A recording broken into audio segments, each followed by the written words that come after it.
মল্লারপুরে পথ দুর্ঘটনায় আহত দুই।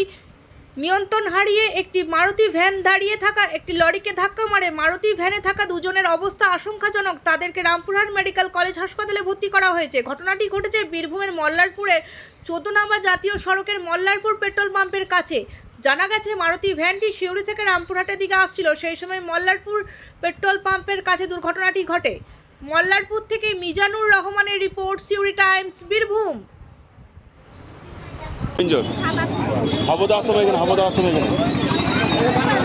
ফিল্ডে আছি আমি ফিল্ডে আছি। হ্যাঁ, ভিডিও করছি। হ্যাঁ,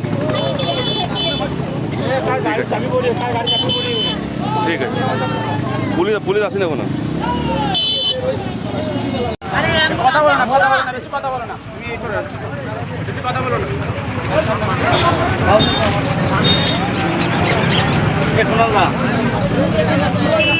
মল্লারপুর নতুন পেট্রোল পাম্পের কাছে অ্যাক্সিডেন্ট হয়। এক বাইক আরোহীকে মারে বাইক, এবং দুজনা খুব অসুস্থ হয়ে পড়ে। একজনকে বার করা যাচ্ছে না এখন।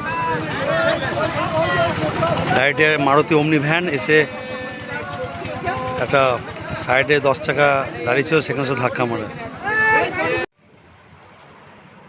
হ্যাঁ, গাড়িটা সিউড়ি থেকে রামপুরহাট দিয়ে যাচ্ছিল। এটা আমাদের এই পেট্রোল পাম্পের সামনেই হয়েছে।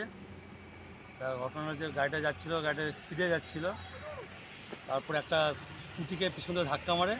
ধাক্কা মারার পরে একটা 12 চাকা সাইডে দাঁড়িয়েছিল, তাকে ধাক্কা মেরে গাড়িটা আবার সিউড়িমুখী হয়ে যায়, এবং দুজনাই পুরো আটকে যায় গাড়ির মধ্যে, এবং দুজনাই ভালো ইনজিওর্ড হয়েছে। তাদেরকে আবার বার করা হয়। বার করে আমাদের রামকৃষ্ণ সত্যানন্দ আশ্রমে অ্যাম্বুলেন্সে রামপুরহাট পাঠানো হয়।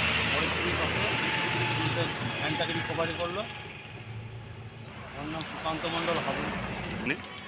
আমি রামকৃষ্ণ সত্যানন্দ আশ্রমের সম্পাদক।